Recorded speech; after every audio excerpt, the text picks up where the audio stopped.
नमस्कार मित्रों, जया लिटरेचर में आपका फिर से स्वागत है। और आज मैं आपके लिए मालती जोशी जी की कहानी जननी लेकर प्रस्तुत हूँ। तो चलिए कहानी का आनंद उठाइए। सुचित्रा की 16वीं सालगिरह का जश्न चल रहा था। हॉल उसकी सहेलियों से भर गया था। गीतों की स्वर लहरियाँ और खिलखिलाहट छन छन कर मुझ तक पहुँच रही थी। गीतों के स्वर और शब्द दोनों ही अपरिचित थे, पर हंसी की भाषा तो सब जगह एक सी होती है, वही मन को बांध रही थी। उस आनंदोत्सव में शामिल होने का मन हो रहा था, पर संकोच के मारे कमरे में बैठी हुई थी। बच्चों के बीच यूं औचक पहुंच जाना पता नहीं यहाँ की संस्कृति में जायज है कि नहीं। मेरी देसी हरकत से माँ बेटी कहीं शर्मसार न हो जाएं, यही सोचकर कमरे में बैठी रही। तभी बहू विनीता कमरे में आई और बोली, मम्मी जी बाहर चलिए ना, केक कट रहा है। मैं तो इस बुलावे की प्रतीक्षा ही कर रही थी। तुरंत उठी, अलमारी में रखा बटुआ निकाला, उसमें रखी मखमल की डिबिया लेकर बाहर आ गई। यह तोहफा इसी दिन के लिए सहेज कर रखा था।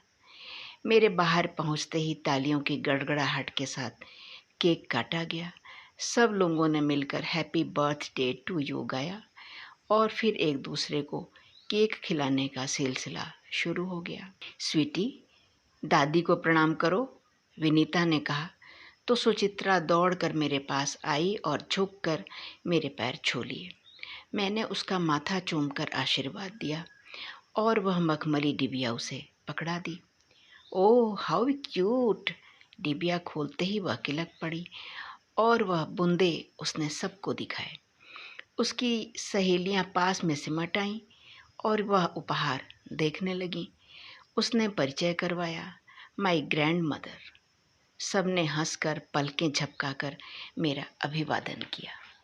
तभी एक कन्या ने आकर मेरे पैर छू लिए और शुद्ध हिंदी में कहा, दादी प्रणाम। इंडियन हो? मैंने उसकी ठोड़ी छूकर पूछा, क्योंकि केश विन्यास और वेशभूषा उसकी एक सी ही लग रही थी।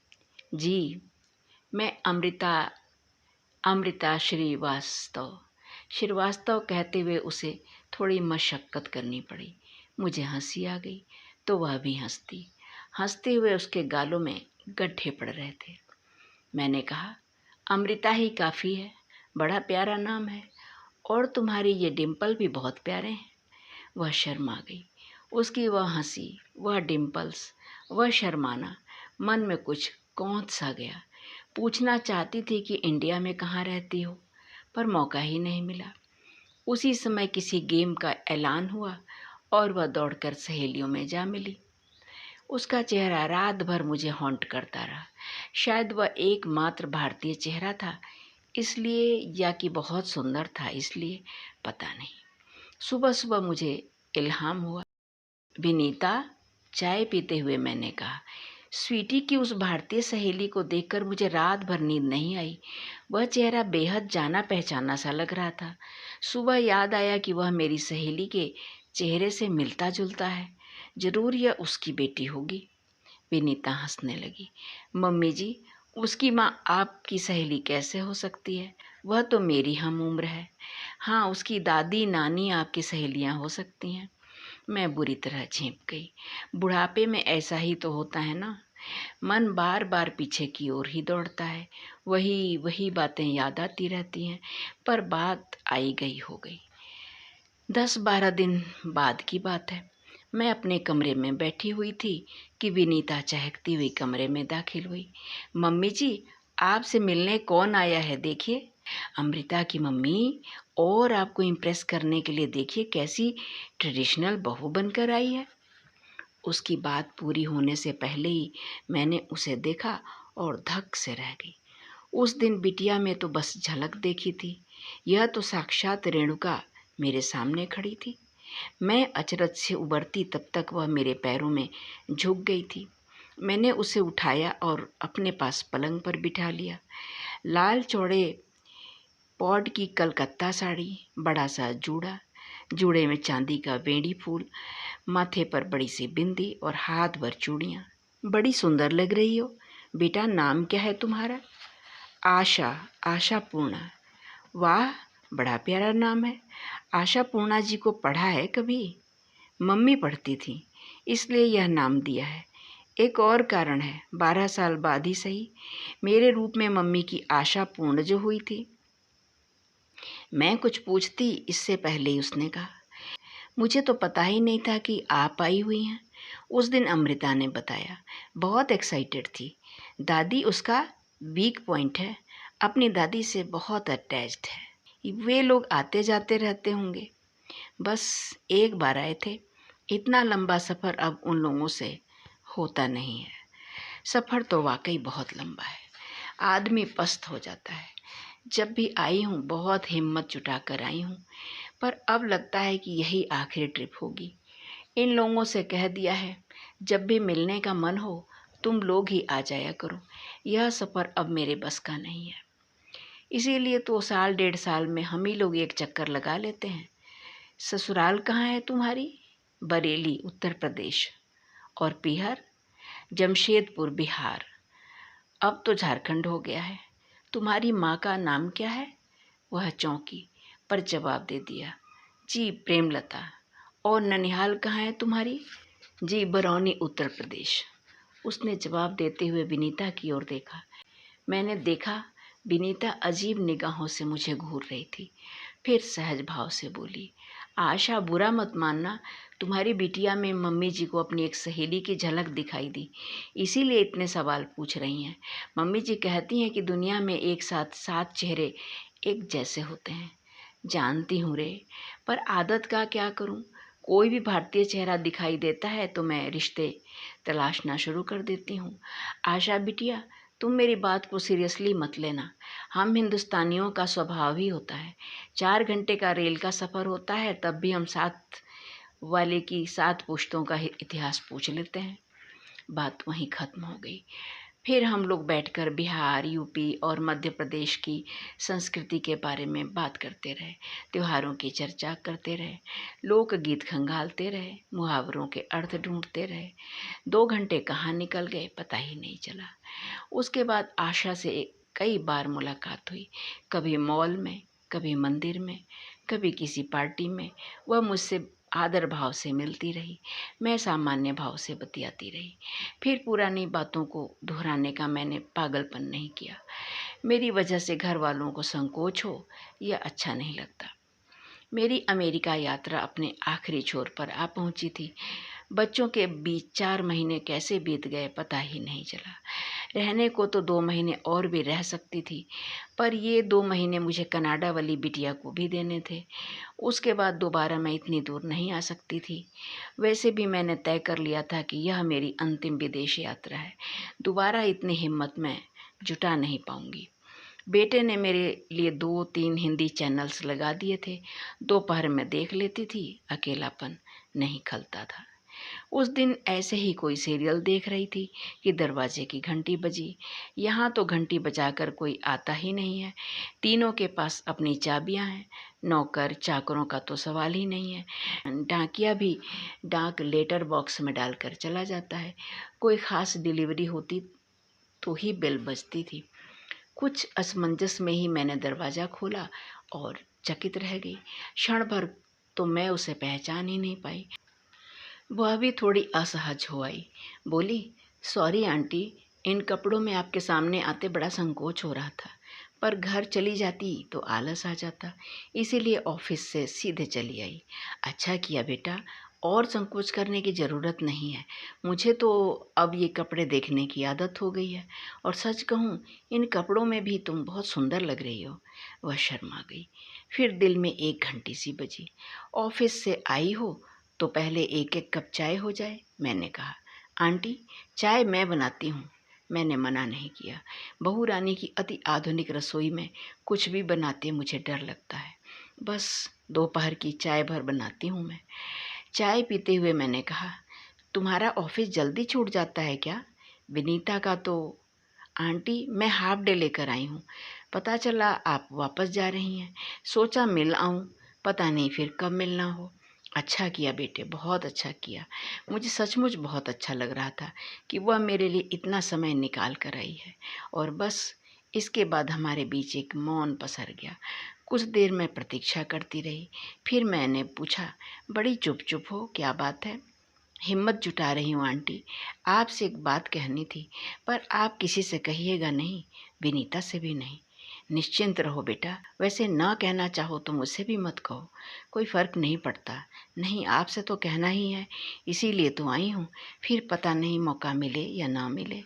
कुछ देर तक चुप्पी छाई रही। फिर वह एकाएक बोल उठी, aunty, I am an adopted child.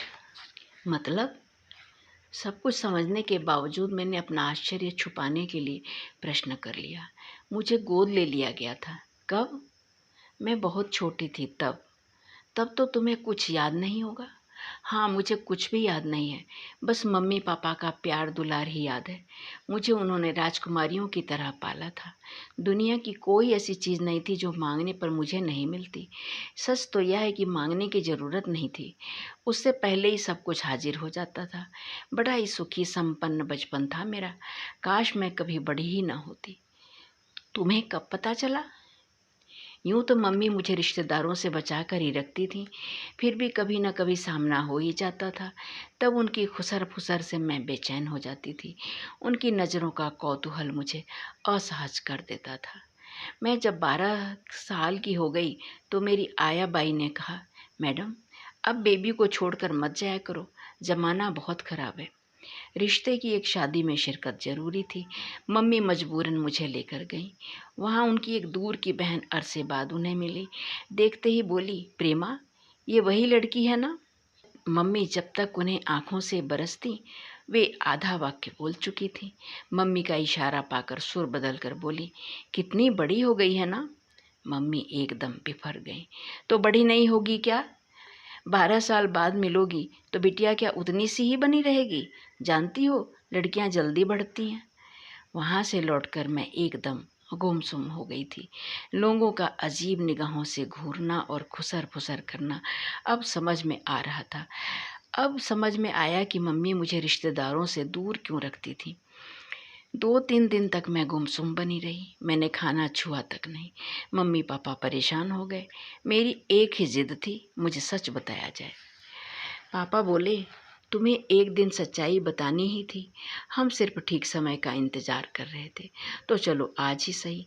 यह सब सुनने समझने सहने की तुम्हारी उम्र नहीं है, पर मजबूरी है। सब कुछ सुनाने के बाद मम्मी ने कहा, बेटा, मैंने तुम्हें सिर्फ जन्म नहीं दिया है, बाकी वह सब दिया है जो मैं दे सकती थी। और हमारे पास जो कुछ है वह सब तुम्हारा है, इत्मीनान रखो। पापा बोले, देखो, सिर्फ जन्म देना ही महत्वपूर्ण नहीं है, असली बात है परवरिश, अच्छी परवरिश। हमने तुम्हें वही देने की कोशिश की है और करते रहेंगे। हम चाहते हैं कि तुम ऊंची से ऊंची तालीम पाओ और जीवन में खूब तरक्की करो। हम तो यह बात भूल ही चुके हैं कि तुम्हें हमने जन्म नहीं दिया। तुम भी भूल जाओ। जिन बातों को याद करने से दुख होता हो, उन्हें भूलना ही बेहतर है। तुम भी यह सब भूलकर अपनी दुनिया में लौट आओ। खेलो कूदो, पढ़ो लिखो, पूरी ज़िंदगी तुम्हारे सामने है। उसे खुशगवार बनाने की कोशिश करो। और तुम जानती हो, तुम्हारी खुशी में ही हमारी खुशी है। पापा की इस समझाइश के बाद भी मेरी उदासी दूर नहीं हुई। मैं अपने आप को बहुत अकेला, एकदम अकेला अनुभव करने लगी थी। आखिर एक दिन मैंने मम्मी पापा से कह दिया, अगर आप लोग मुझे खुश देखना चाहते हैं तो प्लीज़ मेरी एक इच्छा पूरी कर दीजिए। इसके बाद मैं आपसे कुछ नहीं मांगूंगी। बोलो, क्या चाहती हो? प्लीज़ मुझे एक भाई ला दीजिए। वे दोनों जैसे आसमान से गिरे। फिर थोड़ी देर बाद पापा बोले, इसका मतलब समझती हो? वह आने वाला तुम्हारे प्यार में भी हिस्सेदार होगा और जायदाद में भी। होने दीजिए पापा, जिनके यहाँ 4 बच्चे होते हैं वहाँ भी प्यार बंटता है और पैसा भी। फिर भी उन लोगों में एक रिश्ता तो होता है। मैं यही चाहती हूँ, कल को आप लोग नहीं रहेंगे तो कोई तो होगा जो मेरा अपना होगा। मम्मी पापा आज फिर से मुझे देख रहे थे। उन्हें ही नहीं, मुझे खुद लग रहा था कि इन 10-15 दिनों में मैं एकदम बड़ी हो गई हूँ, अपनी उम्र से आगे निकल गई हूँ। 1.5-2 साल इसी ऊहापोह में निकल गया।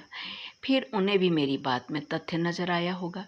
वे भी सोच रहे होंगे कि कल को मेरी शादी के बाद वे लोग एकदम अकेले पड़ जाएंगे। फिर उन्होंने 4 साल का एक प्यारा सा बच्चा गोद ले लिया। मम्मी बोली, अब इस उम्र में बहुत छोटे बच्चे की साज संभाल मुझसे नहीं होगी। इस बच्चे को एक तरह से मैंने ही पाला है, पूरे 10 साल छोटा है मुझसे, पर वह मेरे जीवन का केंद्र बिंदु बन गया था। स्कूल का समय छोड़कर मेरा खाना पीना सोना जागना उसी के साथ होता था। एक अजीब बॉन्ड था हम दोनों में। लगता था पिछले जन्म में बिछड़े हम इस जन्म में पुनः मिल गए। इस कहानी के बाद कमरे में एक सन्नाटा सा खिंच गया था। वह एकदम मौन हो गई थी। मुझे भी यह सब आत्मसात करने के लिए समय चाहिए था। मैं चाय बनाने के लिए उठ गई और थोड़ी देर को उसे अकेला छोड़ दिया। उसे चाय का कप पकड़ाते हुए मैंने धीरे से पूछा, तुम्हारे ससुराल वालों को यह मालूम है? मैंने शादी ही इसी शर्त पर की थी कि सामने वाले को सब कुछ और सच सच बता दिया जाए। बाद में पता चलने पर मुझ पर धोखाधड़ी का आरोप लगेगा तो मुझे सहन नहीं होगा। मैं तो शादी ही नहीं करना चाहती थी, पर मम्मी पापा का बहुत मन था कि उनके दरवाजे पर भी शहनाई बजे, बारात है। फिर 2-3 रिश्ते कोई इसी कारण लौट गए, पर ये लोग तैयार हो गए। सास ससुर और पति, बस तीनों को पता है। ससुर जी बोले, सबको बताने की ज़रूरत नहीं है। फिर 10 तरह की बातें होती हैं। मेरी ननद को भी शायद पता नहीं है। तुम्हारे साथ लोगों का बर्ताव कैसा है? बहुत अच्छा, बहुत प्यार दुलार और आदर मान देते हैं, इसलिए मैं भी उनका मन रखने का भरसक प्रयास करती हूँ। वहाँ जाती हूँ तो सीधे पल्ले की साड़ी पहनती हूँ, सिर ढकती हूँ, चूड़ी बिंदी बिछिया सब पहनती हूँ। इसीलिए मैंने अपने बाल भी नहीं कटवाए, क्योंकि साल में एक बार जाना होता ही है। मेरे दोनों बच्चे भी वहाँ जाकर एकदम देसी हो जाते हैं। तुम्हारा भाई, वह तो अब बड़ा हो गया होगा। हाँ, 28 का है, इंजीनियर है। पिछले साल हमने उसकी शादी भी कर दी। उन लोगों को भी पहले सब बता दिया, पर प्रॉपर्टी इतनी है कि उनसे मना करते नहीं बना। बहू अच्छी है। हाँ, दोनों यहाँ आने के लिए फड़फड़ा रहे हैं, पर मैंने कहा अभी रुक जाओ, दोनों बूढ़े हो चले हैं। पापा तो बहुत ही थक गए हैं, ऐसे में उनको अकेले छोड़ना ठीक नहीं है। कल को कहने को हो जाएगा कि पेट जाया होता तो छोड़कर थोड़े ही जाते। पेट जाए क्या छोड़कर जाते नहीं हैं? पर उन्हें कोई दोष नहीं देता आंटी, पर यहाँ तो कहानी ही दूसरी है ना। बोलते बोलते उसकी नज़र कलाई घड़ी पर गई। ओह माय गॉड, कितना समय हो गया, पता ही नहीं चला। और जो कहने आई थी वह बात तो रही जा रही थी। इतनी लंबी कहानी के बाद भी कुछ शेष था। आंटी जी, उसने गला साफ करके मुझे बताया, मुझे और अमृता को देखकर आपको जिनकी याद आ गई थी ना, वे अगर कभी मिलें तो उनके सामने मेरा जिक्र मत करना। अब तक नाराज हो? नाराज थी, उनसे नफरत भी थी, पर जिस दिन पहली बार अमृता को गोद में लिया, उस दिन सारी नाराज़गी सारी नफ़रत ममता के ज्वार में बह गई। समझ गई कि कोई बहुत बड़ी मजबूरी रही होगी, नहीं तो अपने कलेजे के टुकड़े को कोई यूं छोड़ कर नहीं जाता। और मजबूरी क्या होगी, हम आप समझ सकते हैं। अपने मम्मी पापा की नाराज़गी का डर है। उन बेचारों को क्या पता लगेगा, वे अपनी दुनिया में मस्त हैं। फिर वह कुछ देर चुप रही, फिर बोली, आंटी, वे जो भी हैं जहाँ भी हैं सुखी रहें, यही चाहती हूँ। पहले मैं डरती थी कि मेरी जन्मदात्री पता नहीं किस कुलशील की होगी, पर जब आपकी सहेली हैं तो अच्छे घर की ही होंगी। आपकी ही तरह परिवार में आदर मान पाती होंगी। आप ही की तरह अपने नाती पोतों में रची बसी होंगी।